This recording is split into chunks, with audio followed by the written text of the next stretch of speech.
হুম, ভীষণ ভীষণ চিন্তায় আছি। কি করব সেটাই ভাবছি। কি সমস্যা মহারাজ? নবাব বাহাদুর খাজনা বাড়াবার জন্য খুব চাপ দিচ্ছে। কি যে করি ঠিক বুঝতে পারছি না। ও মন্ত্রী, কিছু বলো না, মন্ত্রণা দাও। নবাব বাহাদুর যেভাবে চিঠিটা দিয়েছেন তাতে কিন্তু খুব সংশয় আছে মহারাজ। আলোচনায় সব সম্ভব মহারাজ। মন্ত্রীমশাইকে পাঠিয়ে দিন, মন্ত্রীমশাই সব একদম ঠিক করে চলে আসবেন। কি মন্ত্রী, যাবে নাকি মুর্শিদাবাদ? যাও না, এবার একটা কাজের কাজ করো দেখি। মাথা খারাপ, একে নবাব বাহাদুর ক্ষেপে আছে। আমি বরং গোপালের নামটা সভায় তুলি।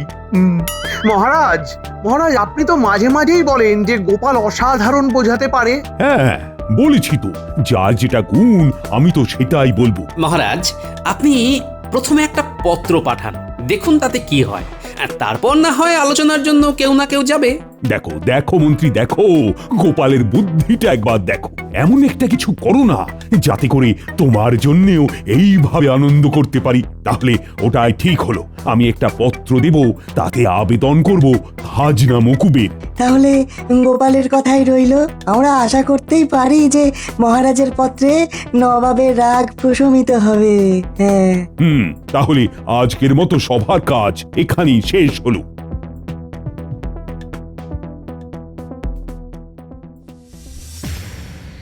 কি গো, রাজসভা থেকে আসার পর থেকে দেখছি তোর মুখটা কেমন হয়ে গেছে। বিস্তর চিন্তা গিন্নি। নবাব বাহাদুর মহারাজকে পত্র লিখেছেন, আর সেই পত্র দেখে মহারাজ খুব বিষণ্ণ হয়ে পড়েছেন। বলি কি আছে সেই পত্রে? খাজনা বাড়ানোর কথা আছে গিন্নি, এবং সেই পত্রের ভাষা অত্যন্ত তীব্র। আর এইবারে তো বন্যায় রাজ্যের খুব ক্ষতি হয়েছে, সেটা তো জানোই। ও, তাহলে তো খুব চিন্তার বিষয়। কি হবে তাহলে? দেখা যাক, আমি একটা কথা বলেছি, দেখি সেটাতে যদি কিছু কাজ হয়। তুমি কি পরামর্শ দিয়েছো গো? আমি বলেছি ওই নবাব বাহাদুরকে পত্র দিয়ে একটা আবেদন করতে। মহারাজ তাই করবেন, এবং আজ রাতের মধ্যে সেই পত্র নিয়ে দূত চলে যাবে। দেখো কি হয়। আচ্ছা, তোমার কি মনে হয় নবাব বাহাদুর মানবেন? আশা করতে তো দোষ নেই। হাতে যখন আর কোনো উপায় নেই, তখন এই আবেদন নিবেদনের উপর আমাদের তো নির্ভর করতেই হবে গিন্নি। ঠাকুর ঠাকুর, একটু মুখ তুলে তাকাও।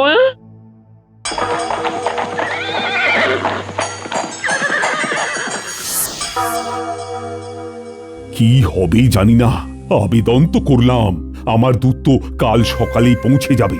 দেখি নবাব বাহাদুর কি উত্তর দেন। আমার মনে হয় কি জানেন মহারাজ, নিশ্চয়ই ভালো কিছু হবে, আপনি দেখবেন। তাই যেন হয়, তাই যেন হয়।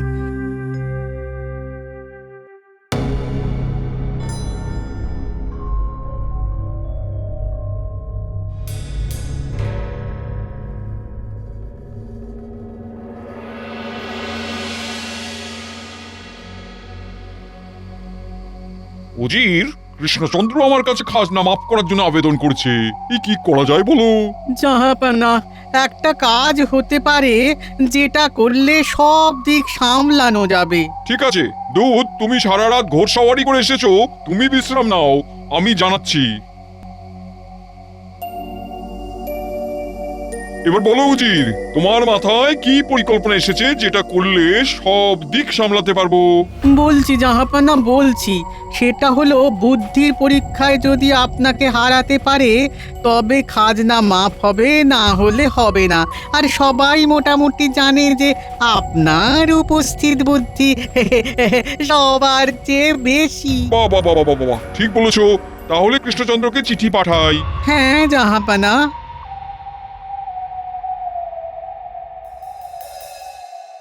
খুব আশঙ্কায় আছি, কি হবে বুঝতে পারছি না। ও মন্ত্রী, তুমি কি বলো? আগে আমি আর কি বলবো মহারাজ, চিঠি পড়ে ওনার কি ভাবের উদয় হবে সেটা তো এইখান থেকে বোঝা অসম্ভব। তা অবশ্য ঠিক। ও রাজ্যতীষী, তুমি গণনা করে দেখো না। আমার গণনা কাল হয়ে গেছে মহারাজ। সামান্য বিপদ আছে, তবে কেটে যাবে, আমি আশাবাদী। আচ্ছা মহারাজ, ধরুন যদি নবাব আপনার চিঠিকে কোনো গুরুত্ব না দেন, তাহলে কি করবেন? এই দেখো, আবার কি উল্টো পাল্টা কথা বলছো তুমি। আরে শুভ শুভ বলো। মহারাজ, কিছু কিছু মানুষ আছে যাদের মুখ থেকে কোনো ভালো কথা বেরোয় না। গোপাল হলো সেই ধরনের লোক। মন্ত্রীমশাই, আপনি জানেন না, সব সময় সবচেয়ে খারাপ কি হতে পারে সেটা ভেবে চলা উচিত। একদম সঠিক বলেছে বিজ্ঞান। আমাদের ভাবতে হবে যে নবাব বাহাদুর যদি আমাদের আবেদন না মঞ্জুর করেন তখন আমাদের কি করতে হবে সেটা আগে ভাগে ভেবে রাখতে হবে। হ্যাঁ? তাহলে সত্যি তো ভাববার কথা। কি হবে গো মন্ত্রী? দেখুন মহারাজ, দেখুন কি হবে, কি হতে পারতো, এই সব ভেবে আগে ভাগে আতঙ্ক ছড়ানো ঠিক মানুষের কাজ নয়। ও গোপাল, তুমি কি ভাবছো যদি সত্যি এই রকম কিছু ঘটে তবে আমাদের কি করা উচিত? মহারাজ, আমাদের মন্ত্রী মশাই আছেন কি করতে? যদি এই রকম কিছু ঘটে আপনি পত্রপাঠ মন্ত্রী মশাইকে সোজা পাঠিয়ে দেবেন নবাব বাহাদুরের কাছে। মন্ত্রী মশাইয়ের যে হাত যশ, উনি নবাব বাহাদুরের সাথে কথা বলে এই বিষয়টা সাথে সাথে মিটিয়ে নেবেন। একদম। ঠিক বলেছো গোপাল। মন্ত্রী, তুমি তৈরি থেকো, তোমাকে কিন্তু যেতে হবে। মন্ত্রী আছেন সাথে, ভয় কি বাবার আছে?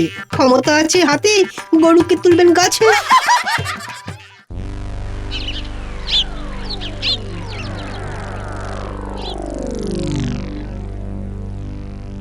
তুমি খুব ভালো বুদ্ধি দিয়েছো। আমার সাথে বুদ্ধির লড়াই করা সহজ কথা নয়। আমার কাছে হারলেই ব্যাস, খাজনা তো মাফ হবেই না, তার সাথে যে হারবে তাকে আজীবন কারাগারে বন্দি থাকতে হবে। কৃষ্ণনগরের মহারাজার মন্ত্রী কোনো কাজের নয়, আসবে তো গোপাল। গোপালকে আমি ঠিক সামলে নেব।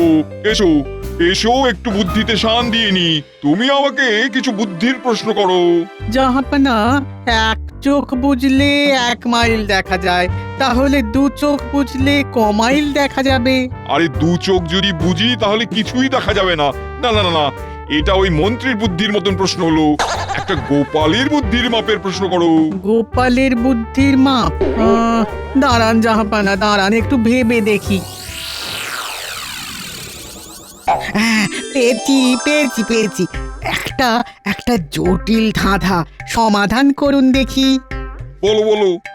একটা বিরাট মাঠ, খেলে না সেখানে কেউ, গাছে গাছে জুঁই ফুল, তোলে না তাদের কেউ। ধাঁধা বটে, জটিল ধাঁধা। হ্যাঁ, দাও দাও দাও, ভাবতে দাও ভাবতে দাও। একটা বিরাট মাঠ, সেই মাঠে কেউ খেলে না, সেখানে আবার জুঁই ফুল গাছ আছে, সাদা সাদা জুঁই ফুল ফুটে আছে। হ্যাঁ জাহাপানা, ফুটে আছে, কিন্তু কেউ সেই ফুল তুলতে পারে না। মানে তুলতে পারে না। কি সেই মাঠ? উজির, আকাশের দিকে তাকাও, দেখো দেখো তারাগুলো কিরকম জুঁই ফুলের মতন সাদা সাদা ফুটে আছে। আর বিশাল আকাশটা কখনো আমাদের ছাদ, কখনো মাঠ। তোমার ধাঁধার সমাধান হলো আকাশ, আর জুঁই ফুল হলো আকাশের গায়ে ফুটে ওঠা ওই তারা। কেমন বলো? অসাধারণ অসাধারণ জাহাপানা, অসাধারণ।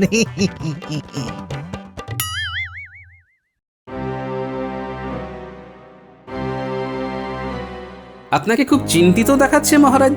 হাতে ওটা কার চিঠি? কার আবার? নবাব বাহাদুরের চিঠি। তাহলে মহারাজ মন্ত্রী মশাইকে পাঠিয়ে দিন। আরে পুরো কথাটা শুনতে দাও না, খালি কথার উপর কথা বলে। বলুন মহারাজ, কি লিখেছেন? নবাব বাহাদুর একটা শর্ত রেখেছেন। শর্ত? কিসের শর্ত?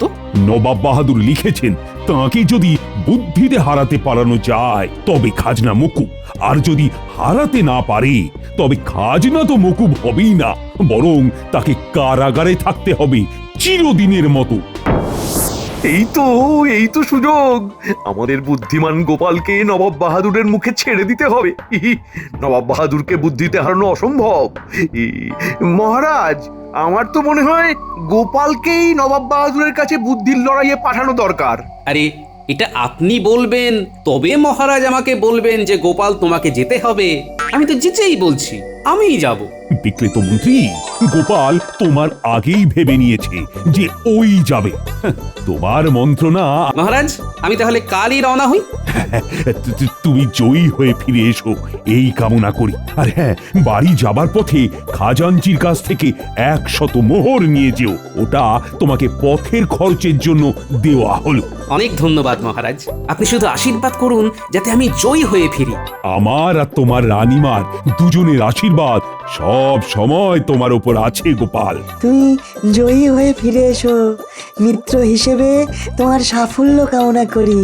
হ্যাঁ, গোপাল আমাদের গোপাল, তোমার বলেই ফিরবে দেখো মহারাজের কপাল।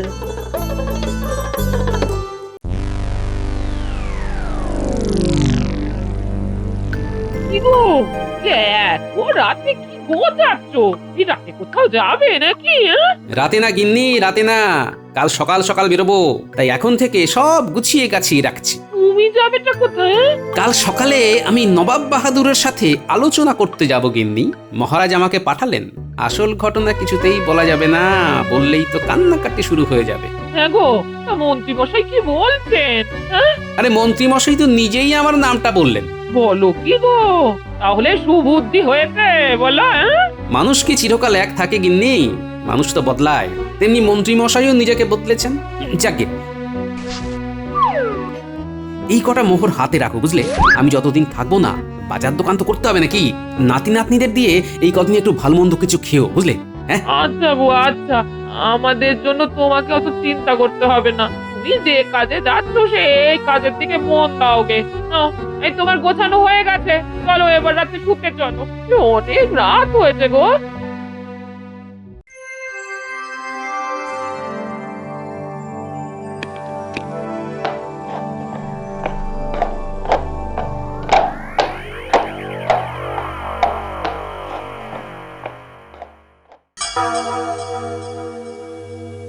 আজ ভোর রাতে গোপাল মুর্শিদাবাদের উদ্দেশ্যে রওনা দিয়েছে। হ্যাঁ, এইবার প্রাণে একটু সাহস এলো। মহারাজ মহারাজ এখনো বিপদ কাটেনি।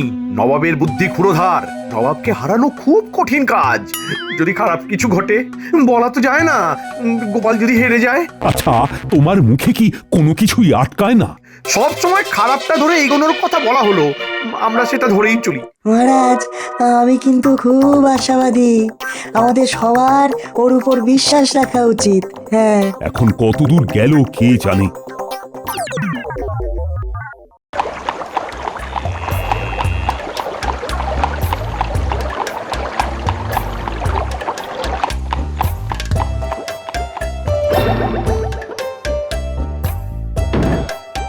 কি হে আমালে যে, কি হলো? প্রকৃতির ডাক এসেছে? হ্যাঁ, আমার উটকে একটু শাক পাতা খাওয়াবো। উট? উট আবার কোথায়? এই যে এতক্ষণ ধরে আপনাকে নিয়ে এলো, ওই তো আমার উট।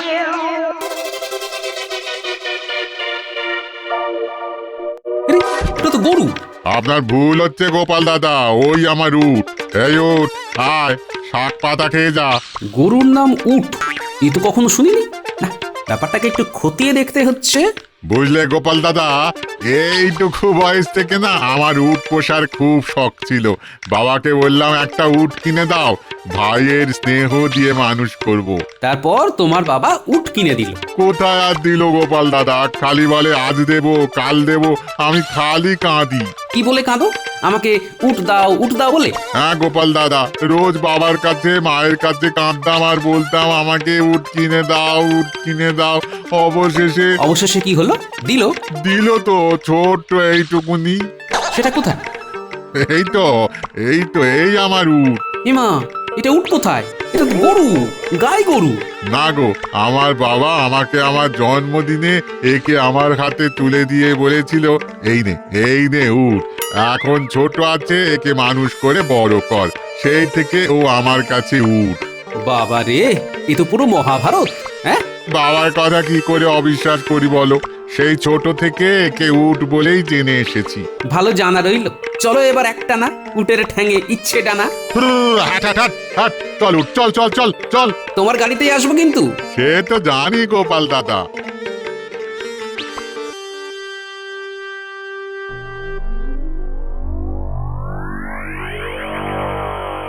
দূতের কথা মতো গোপাল আজ বিকেলে এখানে পৌঁছবে। আপনাকে কে বুদ্ধিতে হারাবে জাহাপানা? আপনার বুদ্ধির কথা সারা জগৎ জানে। গোপাল তো আপনার কাছে নস্যি। না, গোপালের সাহস আছে, হার বেরেনেও কিন্তু আসছে।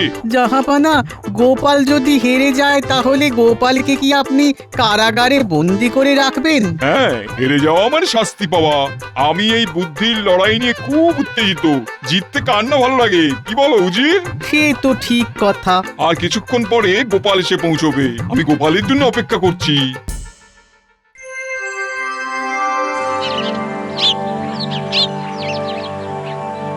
নবাবকে বুদ্ধিতে হারিয়ে যদি গোপাল খাজনা মকুব করে আনতে পারে তাহলে আমি গোপালের বেতন বাড়িয়ে দেব। ওহ, কত দরদ! হেরে ভূত হয়ে নবাবের কারাগারে বন্দি থাকবে। আমি দিব্য দৃষ্টিতে দেখতে পাচ্ছি। যতই চিৎকার করুন, নবাব বাহাদুরকে হারানো গোপালের কম্য নয়। মন্ত্রী, আমার মনে হয় গোপাল কালই ফিরে আসবে। গোপাল ফিরে এসে দেখবে সারা কৃষ্ণনগর আনন্দে উচ্ছ্বাসে ভাসছে। মন্ত্রী, তোমার ওপর ভার রইল। গোপালের আগমনে সারা কৃষ্ণনগর যেন আনন্দে ভাসে, আনন্দের যেন কোনো খামতি না হয়। মহারাজ ভেবে নিয়েছেন গোপাল নবাব বাহাদুরকে বুদ্ধিতে হারিয়ে বিজয়ী হয়ে আসবে। সেগুড়ে বালি। ঠিক আছে মহারাজ, গোপালের আগমনে যেন সারা কৃষ্ণনগর সেজে ওঠে, সেই দিকটা দেখব। সভাকবি, তুমি গোপালের জয়ী হওয়া উপলক্ষে একটা কবিতা রচনা করো দেখি। করেছি মহারাজ, শোনাবো? জয়ী হয়ে গোপাল ফিরল ঘরে, উপহার সাজানো থরে থরে।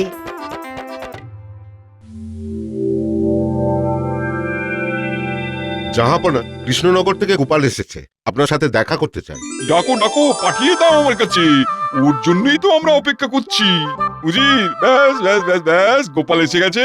এবার গোপালকে হারিয়ে দিলেই আমার 16 কলা পূর্ণ হবে। কৃষ্ণচন্দ্রকে খাজনা মাফ করতে হবে না, আর গোপালকে কৃষ্ণনগর যেতে দেবো না। প্রণাম নবাব বাহাদুর। এসো এসো এসো গোপাল। আরে এই পথে আসতে কোনো কষ্ট হয়নি তো? না না, মসৃণ সরল রাজপথ, যেন উড়ে এলাম। নবাব বাহাদুর, বলুন আপনার জন্য আমি কি করতে পারি? আমাকে বুদ্ধির লড়াইয়ে হারাতে হবে। হারলেই আমি খুশি হয়ে তোমাদের খাজনা মুকুব করে দেবো। আর তুমি যদি হেরে যাও তবে? জানি নবাব বাহাদুর, ওটা আর বলতে হবে না। বুদ্ধিতে আপনি নবাব আর আমি ভাঁড় গোপাল, তফাৎটাই বলে দিলাম। তার মানে তুমি হার স্বীকার করে নিলে নাকি? নবাব বাহাদুর, আমি যেন জন্ম জন্ম আপনার কাছে হারি। হারারও সুখ আছে, সেই সুখটাই পেতে চাই। হারার সুখ মানে? আমি বুঝতে পারছি না। ওটা যারা আপনার কাছে হেরে বাড়ি গেছে তারাই বুঝবে। এবার একটা ব্রহ্মাস্ত্র ছাড়ি। নবাব বাহাদুর, এখন বলুন আপনি কি চান? প্রথম রাতেই বেড়াল মারতে হবে। নবাব বাহাদুরকে কথা বলার আগে আমাকে বলতে হবে। তুমি আমাকে কি দিতে চাও?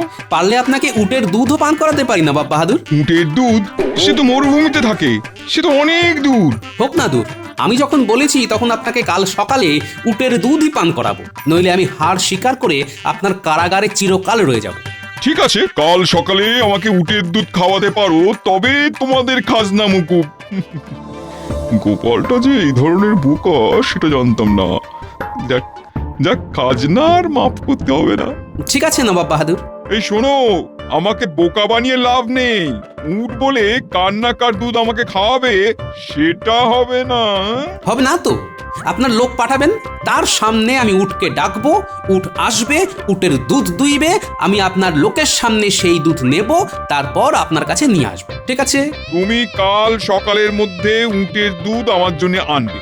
যে উট মরুভূমিতে থাকে সেই উটের দুধ কাল সকালের মধ্যে।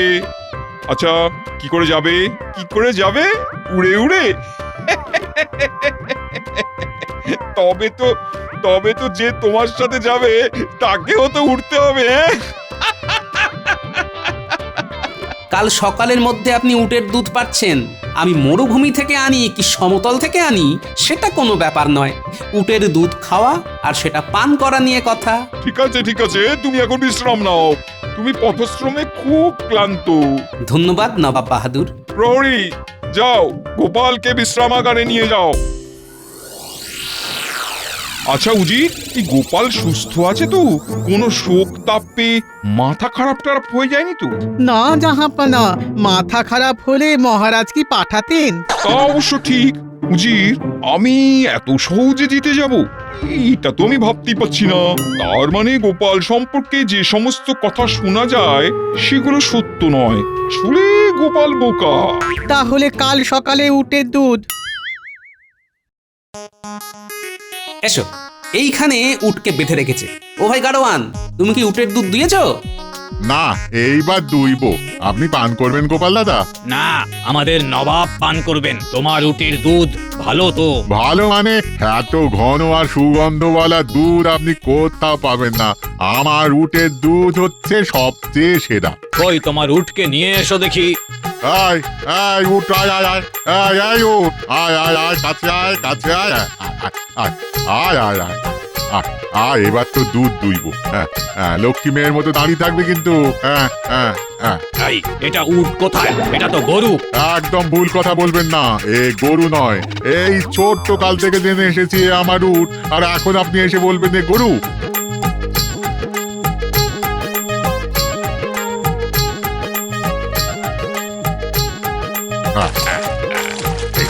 এই যে দুধ দুইছি, এটা হচ্ছে উটের দুধ। কি বুঝলে বাবা প্রহরী? এটা কিসের দুধ? উটের দুধ। এই যে দুধটা নিয়ে যাচ্ছি, এটা কিসের দুধ? উটের দুধ। নবাব বাহাদুরকে গিয়ে কি বলবে? যে এটা উটের দুধ, যাব না।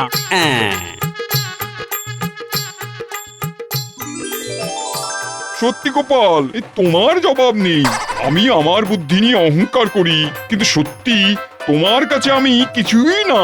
এইভাবে যে উটের দুধ পাওয়া যায় তা তুমি না থাকলে ভাবতেই পারতাম না। কি উজির, কি ভাবছো? 7 শেয়ানার 1 শেয়ানা হলো আমাদের গোপাল। দশচক্রে যে ভগবান ভূত হয় সেটা শুনেছিলাম, কিন্তু তুমি আজ আমাদের দেখিয়ে দিলে সেটা হয়। একটা গরুর নাম উট, এবং তার দুধ যে উটের দুধ সেটাও তুমি প্রমাণ করে দিলে গোপাল। তাহলে মহারাজকে কি বলবো? কৃষ্ণচন্দ্রকে বলবে খাজনা মাফ করে দিলাম। ধন্যবাদ নবাব বাহাদুর।